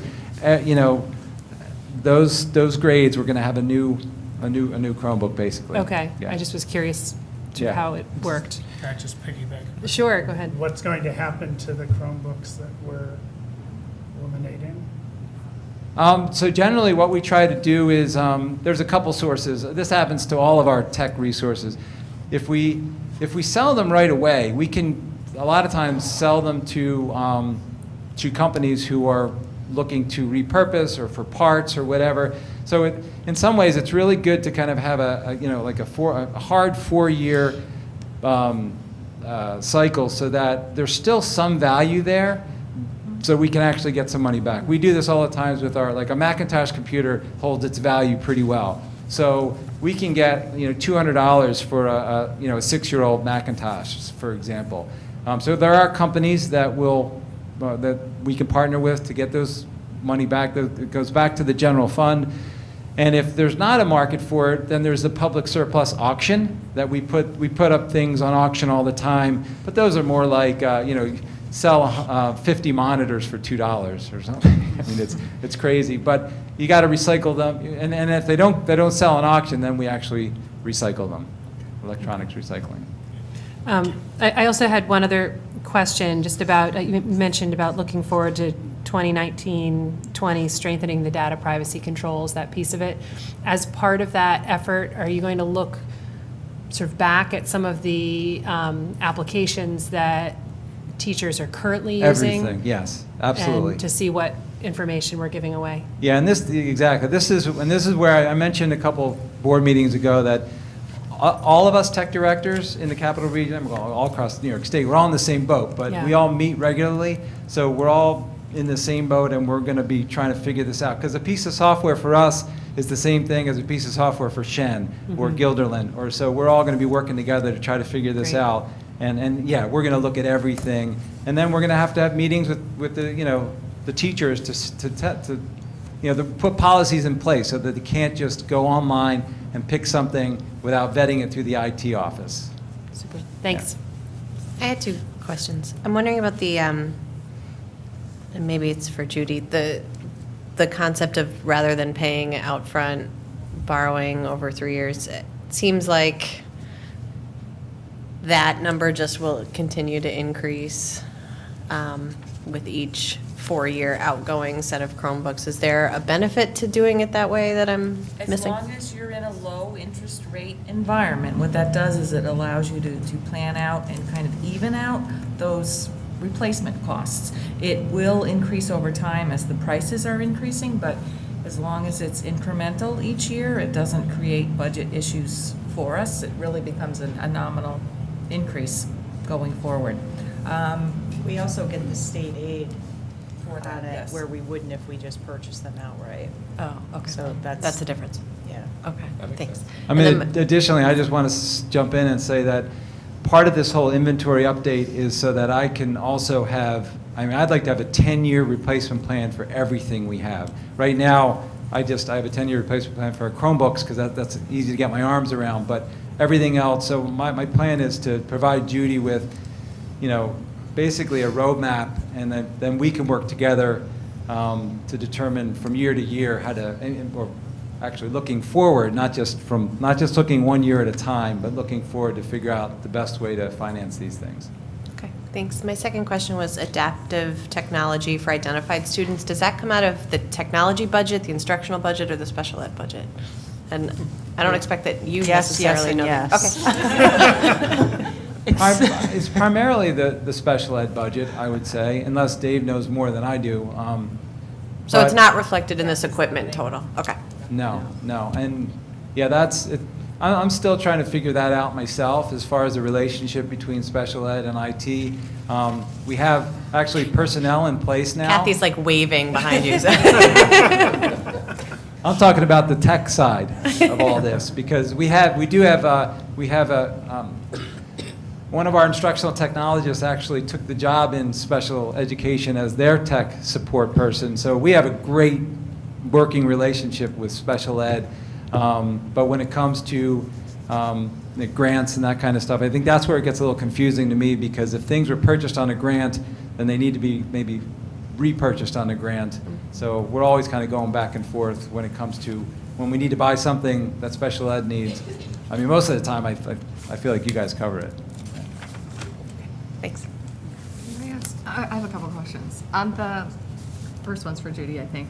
So on the Chromebook replacement from 2018-19, it says 445,233, and then 19-20 it says 612,023. On the revised, where it's 448, is that where you're backing out the one? Yes. Yes. So, Mike, so that's for 1 year of replacement, correct? And it's paid out over 3 years. So, how much are we getting in funding back?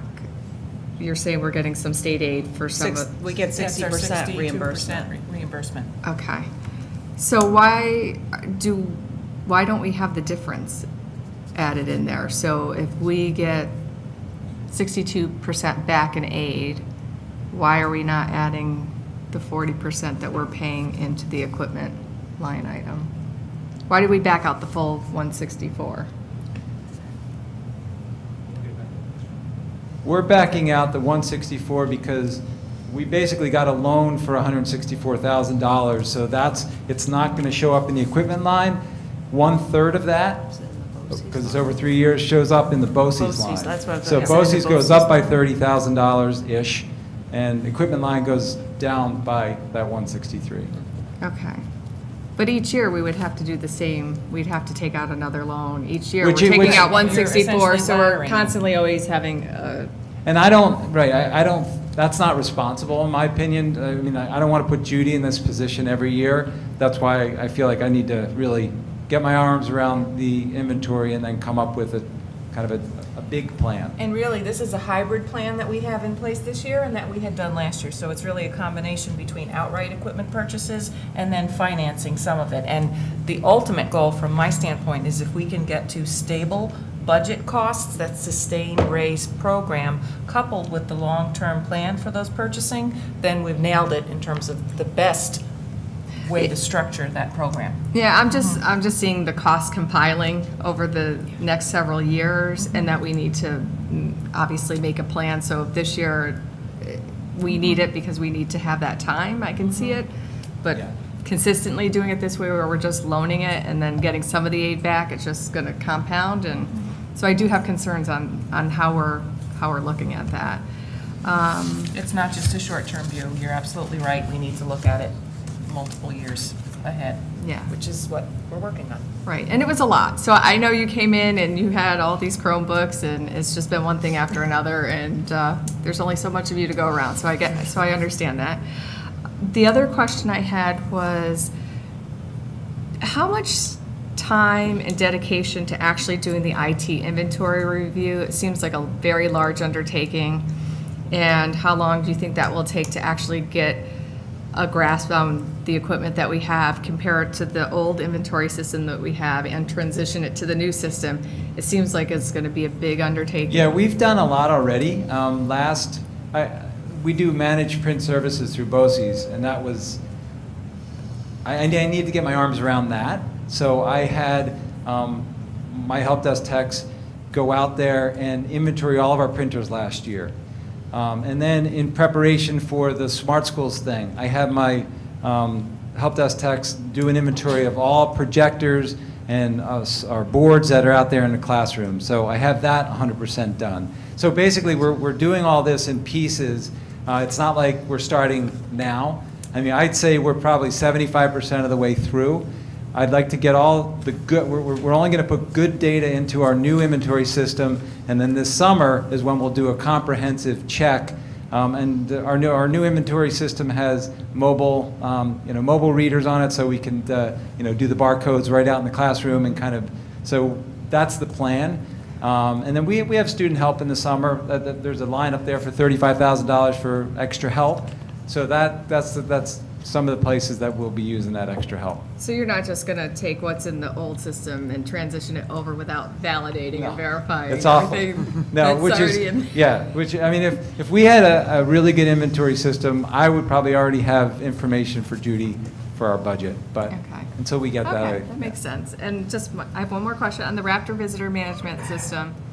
What about evening visitors? Like, let's say at the middle school, we have all the walkers that like to walk the halls. They have, the people who do that walking have IDs actually through the town that they come in with, but for evening events, we would not be using We're not, that. it's just for daytime events. Yeah, I think Okay. that the rationale is that when our students are in the building, in our classrooms, we really want to know who's here. At night, when there's a lot of parents and sporting events going on, there's a lot of adults in the room, that are also, with our, in addition to our students, so. Okay, great. Thank you very much. Anyone else? Yeah, just one other question while I got you here. I'm just curious how good is the Wi-Fi here in the building, here and the other buildings? Are kids able to log on en masse? Are we having struggles with it? Not at all. We did yesterday, we're doing computer-based testing for the first time in our middle school. That's going to be April 2nd, I believe, April 3rd, something like that, right, Dave? Does that number sound right? Oh, May, yes. Thank you. I was off by a month. Anyway, we're doing computer-based testing.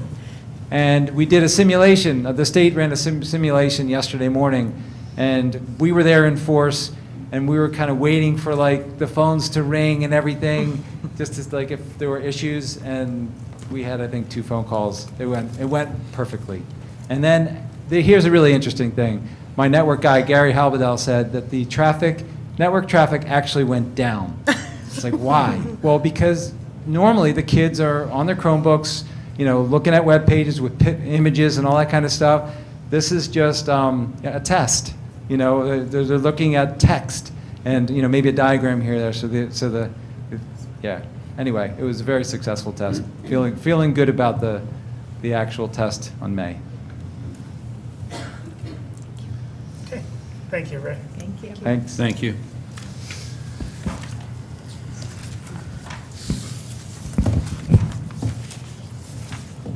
Now for the 30-second wrap-up. So, Board of Education, we've announced that petitions are available. Starting April 22nd, we have 2 board members whose terms are expiring. Mr. Cooper sadly announced at the last meeting that he is not seeking re-election. So, if anybody is interested in serving on the board, it's a grand old time, right? I've And loved every then- minute. Say again? I've loved every minute. Loved every minute. And next week, we'll be right back here talking about operations and maintenance and athletics. Okay. So that's it. Thank you. Thank you, Judy. Next is recognition of visitors on an agenda item. If you'd like to say something to the board, please come up to the I'd microphone. like to identify myself. I'm Steve Corson, and I'd like to reserve statement until after the agenda number 7, veterans. That's fine. Anyone else? Next is finance action items. It is recommended that the Board of Education approve the following finance action items 1 through 3. So moved. Second. Any discussion? All in favor? Aye. Aye. Any opposed? Any abstentions? That passes.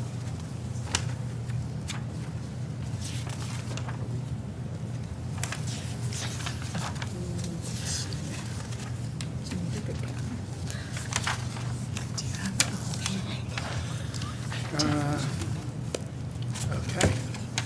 Do you have the whole one? Yep. Thank you. Next is professional personnel action items. It is recommended that the Board of Education approve the following professional personnel action items 1 through 10. So moved. Second. Any discussion? All in favor? Aye. Any opposed? Any abstentions? That passes. Support personnel action items. It is recommended that the Board of Education approve the following support staff action items 1 through 6. So moved. Second. Any discussion? All in favor? Aye. Aye. Any opposed? Any abstentions? That passes. Other action items. It is recommended that the Board of Education approve the following action items 1 through 7. Point of order. Yes? I'd like to isolate item number 7 for a separate vote. And I would like to also make sure we have time to discuss a couple of the policies that are up for a second reading. Okay. Okay, so why don't we do 1 through 6 first? Can I have a motion? So moved. Second. Second. Any discussion on those? I had sorry. Go first. I had a quick question about policy 4750. It's the promotion and retention of students policy. I'm just wondering, we deleted a paragraph around academic standards, and I just was wondering why.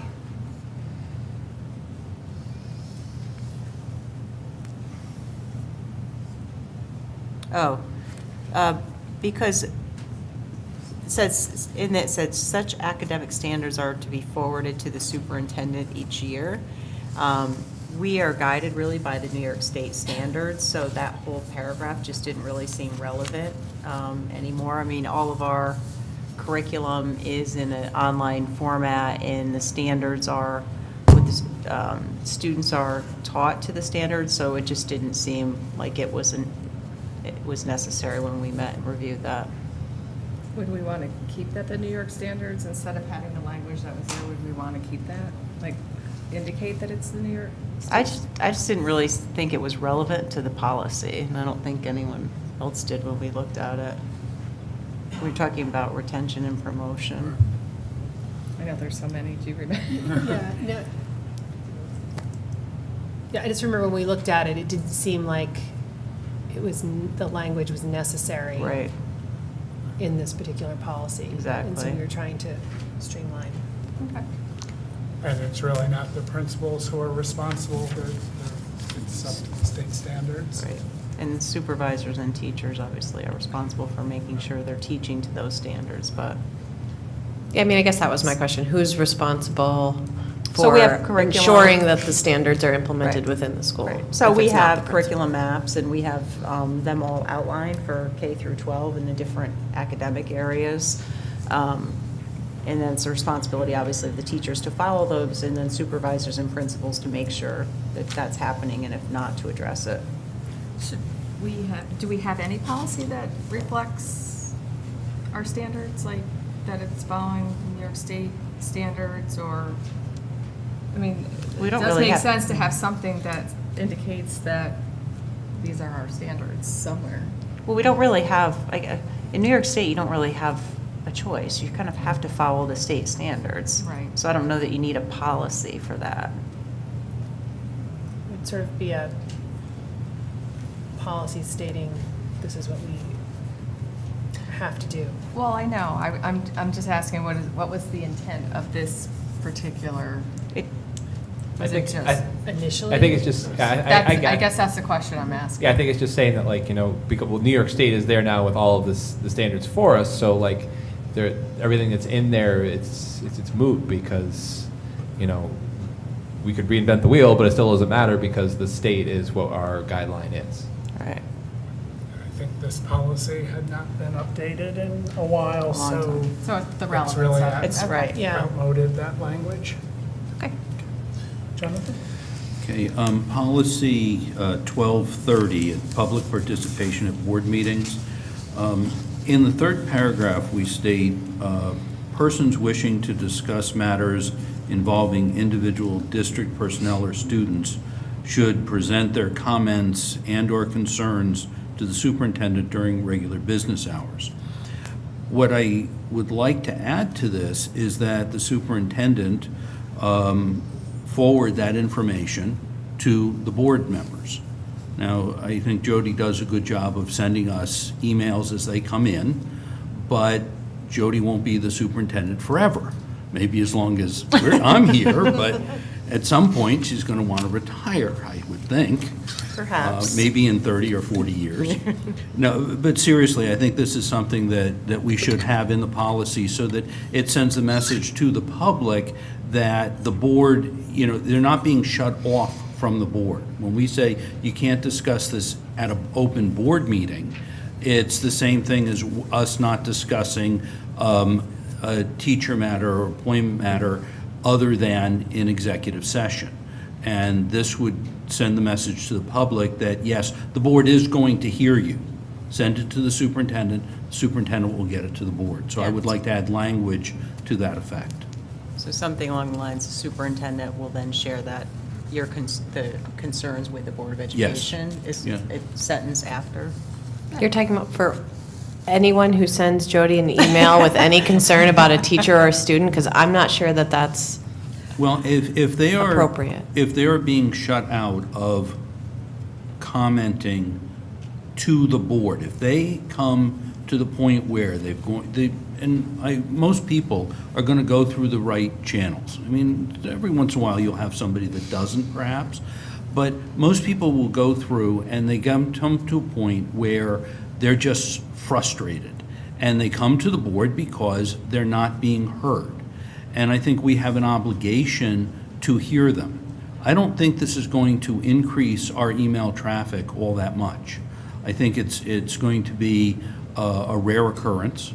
I could be wrong, but I think it's going to be a rare occurrence, and I think it's something that we owe the public. So But, maybe, like, what would be the trigger, though, to get Jody to forward it to us? Just be like, what would be the difference between like a regular complaint or point of interest that Jody might get versus something that needs to get to us? right, so maybe it's when someone indicates to Jody that they want the board's attention that Yes. the superintendent will forward. Okay. Well, and I think this is intended, if someone were to come to the board meeting to address a concern and they perhaps started addressing a specific staff member or another student, you would direct them to speak to me maybe the next day. That's how I took that, not just someone contacting me because they have a general concern. I mean, is that how everyone else kind of interprets that?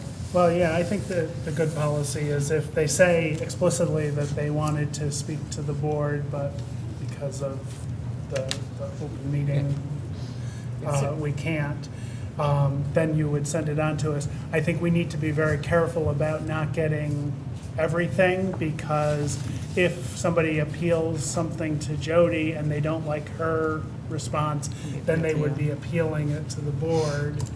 So we That don't. wouldn't change I mean, even if we're aware of the issue, that wouldn't be a change. I But mean, we don't would want to still- taint our knowledge of it before it comes to that point. Well, we would, most of the time, we're going to be informed of the issue. I think, Jonathan, most of the time, people are going to, if they want the board to be aware of an issue, they're going to send an email to both Jody and the board. to start with. So I do see it, in your view, where it's somebody who's at the board who wants to speak to us about an issue that gets kind of shut down because it's not appropriate venue. So I agree with Willow that we should indicate somewhere that if they indicate that this was something I'd like to present at the board and wasn't able to do so, then forward it.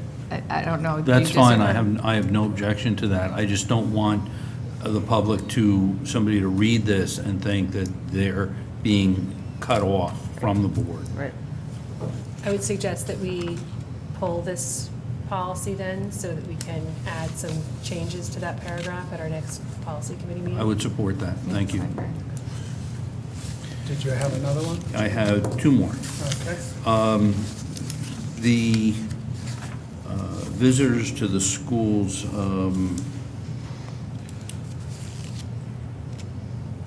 I had brought this up last time, and it's not that I want anything changed in this policy per se, but I am cognizant of the fact that we're putting this new Raptor management system in, and it requires a state ID.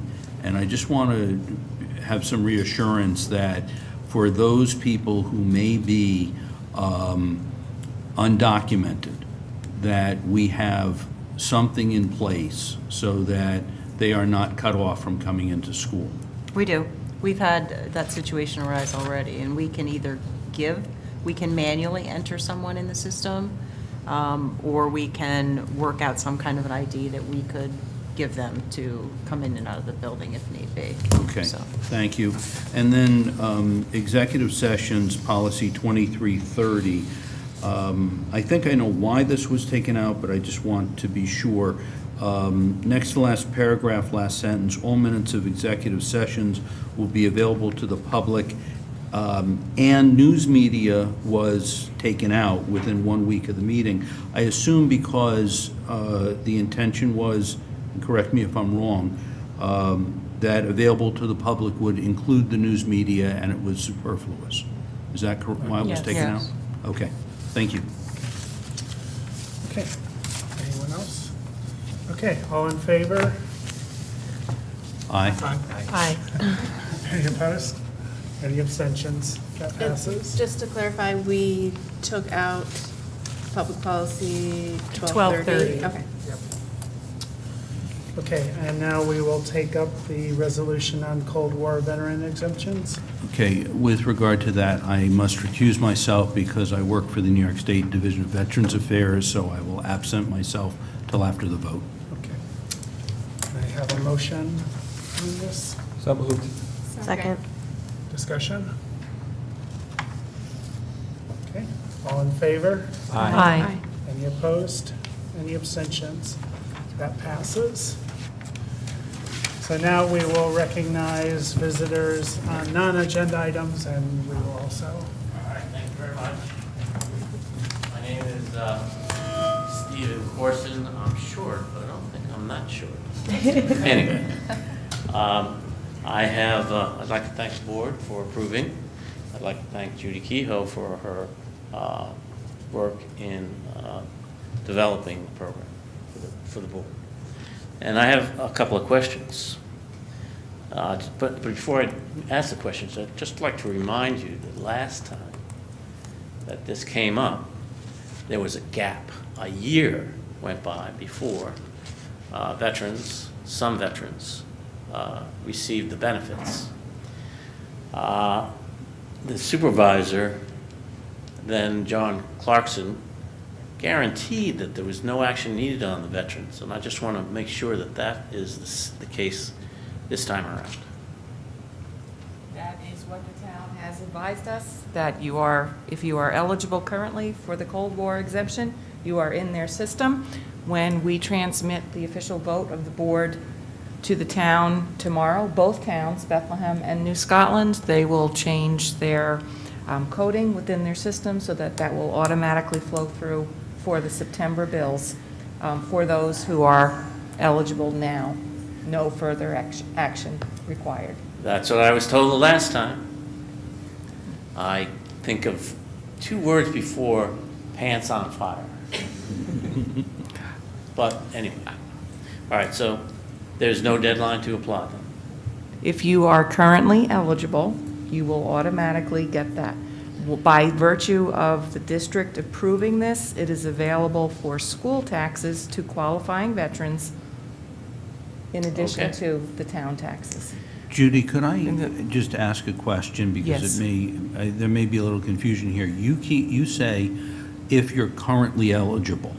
Does that mean that they are already on the list that the town has? Yes. But if they're eligible and they're not on the list that the town has, then what do they have to do?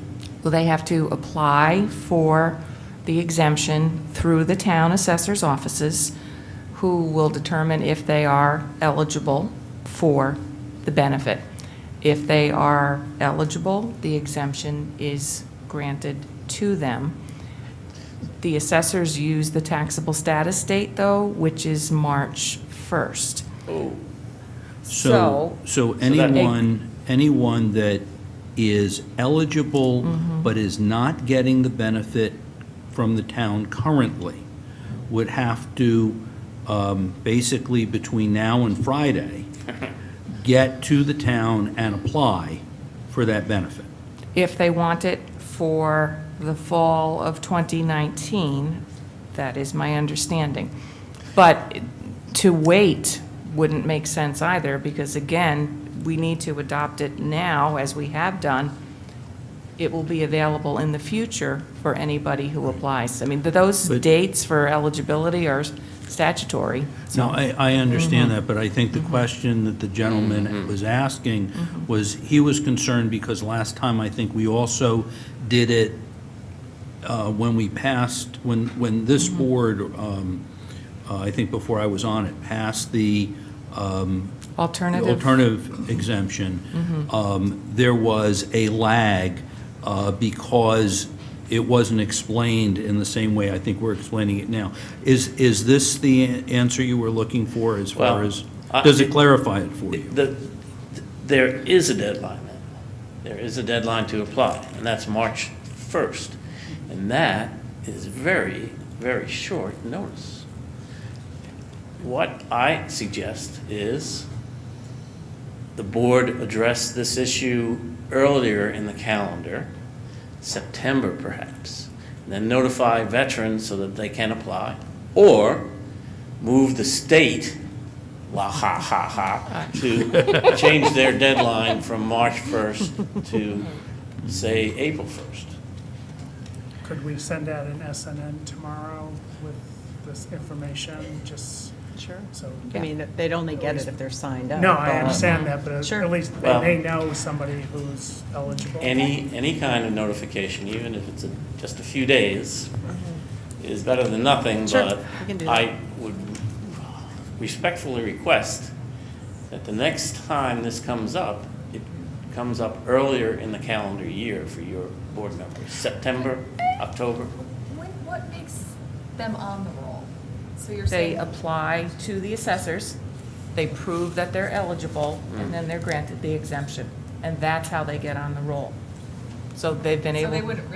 they wouldn't have a list of anybody who. They do have a list, they have a list. Of those The who- assessor does. Right. But they don't act on notifying. Well, they did last time. I have a letter here, but it was 9 months after the fact. And with the publication of the notice of the public hearing, that is an extra number of weeks. I did have some calls from people who had become aware of it from that, so they have had a few more weeks. I don't know how closely think- people pay attention, though. We can't Well- really control that. There's over 100 people that didn't, that qualify now, I'm sure, that qualify in this town that are not aware of the deadline. We'll do our part with the town to help communicate that, and if they are not able to present the information in time for this year, they certainly will have that available to them going forward. Thank you Again, very much. we don't set the deadlines, but we're pleased that we are offering it now. Thank you for your comments. Anyone else? Okay. Pig students, hang in there for a second. Future meetings and events. Next Wednesday, we have another board meeting, 7 PM here at the high school with a 6 o'clock anticipated executive session.